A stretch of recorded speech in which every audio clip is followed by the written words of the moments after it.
আমি মূলত কালকে যখন অনলাইনে ঢুকলাম ফেসবুকে দেখলাম যে আমাদের ৭ কলেজ থেকে প্রতিনিধি গেল বিসির প্রক্টরের রুমে। যাওয়ার পরে উনি হচ্ছে যে আমাদের ৭ কলেজের ছেলে মেয়েদের সাথে জঘন্য রকম ব্যবহার করছে। জঘন্য রকম ব্যবহার করার পরে আমাদের ছেলেমেয়েরা অপমানিত হয়ে বের হয়ে গেছে। তারপরে হচ্ছে রাতের ৮টার দিকে ঢাকা কলেজের ছেলেরা মিছিল নিয়ে মূলত বিসির বাসভবনে ঘেরাও করার জন্য যাচ্ছিল, যে এটা কিসের জন্য হলো। তারপরে হচ্ছে ডাবির যে ছেলেগুলোগুলো আছে ওরা হচ্ছে আমাদের ভাইদেরকে আটক করে দিল। তো দিলই ওরা হচ্ছে যে পাটকেল ইট ছুটতে লাগলো, লাঠি পিটা করতে লাগলো। তারপরে হলো আমরা এগুলো দেখলাম লাইভে। দেখার পরে হচ্ছে আমি নিজেই মূলত উদ্যোগটা নিলাম। আমার হল থেকে কিছু মেয়ে ম্যানেজ করলাম যে আমাদের ভাইদেরকে আহত করতেছে, আমরা তো বসে থাকতে পারি না, এটা তো আমাদের আত্মসম্মানের বিষয়। আমরাও 7 কলেজে পড়ি, আমাদেরকেও ব্যঙ্গ করা হচ্ছে।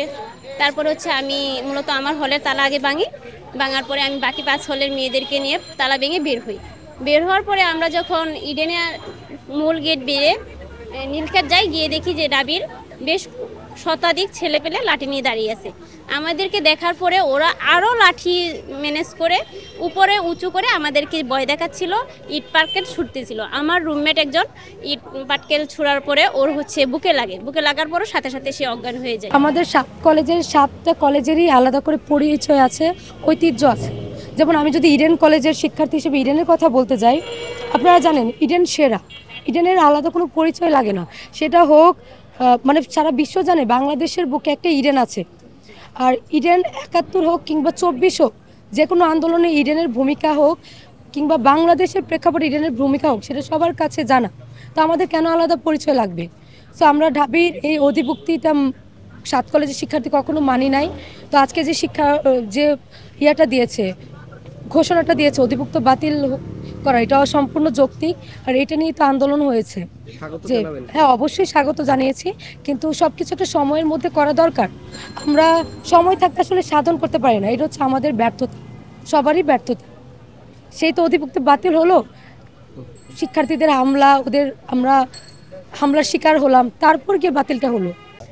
রাত 12:30 নাগাদ তখন আমরা শুনতে পাই যে ঢাকা কলেজের স্টুডেন্টদের উপর হামলা হচ্ছে, পুলিশের হামলা, এবং ঢাকা বিশ্ববিদ্যালয়ের শিক্ষার্থীদের সাথে ধাওয়া হচ্ছে। তো তখন আসলে আমরা শুনতে পাই যে আমাদের ক্যাম্পাস থেকে, মানে আমি ব্যক্তিগতভাবে শুনতে পেয়েছি যে আমাদের ক্যাম্পাস থেকেও মেয়েরা হলের গেট খুলে তারা বের হয়ে এসেছে। ক্যাম্পাস থেকে বের হয়ে আসার পর ওখানে একটা বিশৃঙ্খলা সৃষ্টি হয়। ঢাকা ইউনিভার্সিটির শিক্ষার্থীরা আসার পর ঢাকা ইউনিভার্সিটির শিক্ষার্থীদের সাথে তাদের বাক বিতণ্ড হয়, এবং এক পর্যায়ে গিয়ে ঢাকা ইউনিভার্সিটির শিক্ষার্থীরা ইডেন কলেজের মেয়েদের সাথে বাজে আচরণ করে। যতটুকু আপনারা অনেক ভিডিও ফুটেজও দেখতে পেয়েছেন যে ওখানে ইডেন কলেজের মেয়েদেরকে নানান রকম কুরুচিপূর্ণ মন্তব্য করা হয়েছিল। ওখানে ইডেন কলেজের মেয়েদেরকে নানান রকমের বাজে কথা বলা হয়েছে, যেটা তাদের সম্মানে আঘাত এনেছে। এছাড়াও একটি কথা আমি আসলে বলে রাখতে চাই, ইডেন কলেজের মেয়েরা কিন্তু যখন দেখতে পেয়েছে ঢাকা কলেজের উপর এভাবে হামলা হচ্ছে, কারণ মানে তাদের যেই প্রাসঙ্গিক কারণটা ছিল সেটা ছিল 7 কলেজ নিয়ে। তো ইডেন কলেজ খুব প্রসঙ্গতভাবেই 7 কলেজের একটা অংশ। তো 7 কলেজের অংশ হিসেবে যদি ঢাকা কলেজের উপর কখনো হামলা হয়, সেটা ইডেন কলেজ এসে মানে পাশাপাশি ক্যাম্পাস হিসেবে এসে প্রতিবাদ করাটা খুব স্বাভাবিক। কারণ আমরা দেখতে পেয়েছি 15-16 জুলাই যখন আমাদের ক্যাম্পাসের মেয়েদের উপর অতর্কিত হামলা করেছে ছাত্রলীগ, সেই সময় ইডেন কলেজের মেয়েদের যখন আটকিয়ে রাখা হয়েছে, তখন ঢাকা কলেজের ঢাকা বিশ্ববিদ্যালয়ের শিক্ষার্থীরা গিয়ে আমাদের ক্যাম্পাসের গেট ভেঙে তাদেরকে ওখান থেকে বের করে নিয়ে এসেছে। এবং 15 জুলাই যখন ঢাকা বিশ্ববিদ্যালয়ের শিক্ষার্থীরা হলপাড়া থেকে মিছিল নিয়ে বের হয়েছে, তখন একইভাবে যখন আমাদের গেটে গিয়ে তারা বলেছে বোনেরা আমার আপনারা বের হয়ে আসুন, ওই মুহূর্তে ইডেন কলেজের শিক্ষার্থীরা বের হয়ে এসেছে।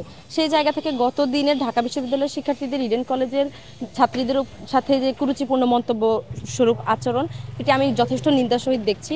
যারা বা যেই এই কাজগুলো করেছে, এই কাজগুলো একেবারেই ঠিক হয়নি। সন্তুষ্ট বলতে যেই দাবিটা আজকে এসেছে বা যেই দাবিটা আজকে মেনে নেওয়া হয়েছে, এই দাবিটা যদি আরও কিছুদিন আগে মেনে নেওয়া হতো, তাহলে গতকালের রাতের এই রক্তারক্তি হামলা বা এরকম বাজে একটা সিচুয়েশন হতো না। আমরা আসলে কখনোই ইনস্টিটিউশনাল ডিভাইডেশন চাই না। আমরা কখনোই চাইবো না যে আমাদের পাশাপাশি একটা ক্যাম্পাস, একটা বিশ্ববিদ্যালয় হোক আর একটা কলেজ হোক, যত কিছু হোক আমরা একে অপরের সহপাঠী, আমরা বন্ধু। তো সেই জায়গা থেকে কখনোই আমরা এটা চাইনি যে এরকম একটা বাজে সিচুয়েশন হোক। যেহেতু প্রশাসনের এখানে অনেক বড় একটা হেলাফেলা ফেলা কাজ করছে, সে জায়গায় অবশ্যই প্রশাসনকে এটার জন্য জবাবদিহিতা করতে হবে। আর যতটুকু দাবি মেনে নেওয়া হয়েছে আমরা আশাবাদী যে এই দাবিগুলো পূর্ণাঙ্গরূপে কার্যকর হবে। এখন পর্যন্ত কার্যকর না হওয়া অবধি আমরা কোনো কিছু আসলে সুষ্ঠুভাবে বলতে পারছি না বা সুনির্দিষ্টভাবে বলতে পারছি না যে আমরা সন্তুষ্ট বা এটা আমাদের দাবি উত্থাপন হয়েছে, মানে দাবি আদায় হয়েছে। তো সেক্ষেত্রে আমরা কিছুদিন অপেক্ষা করি, আমাদের দাবিগুলো আসলে কার্যকর হওয়া পর্যন্ত দেখা যাক কি করে ঢাকা বিশ্ববিদ্যালয় প্রশাসন।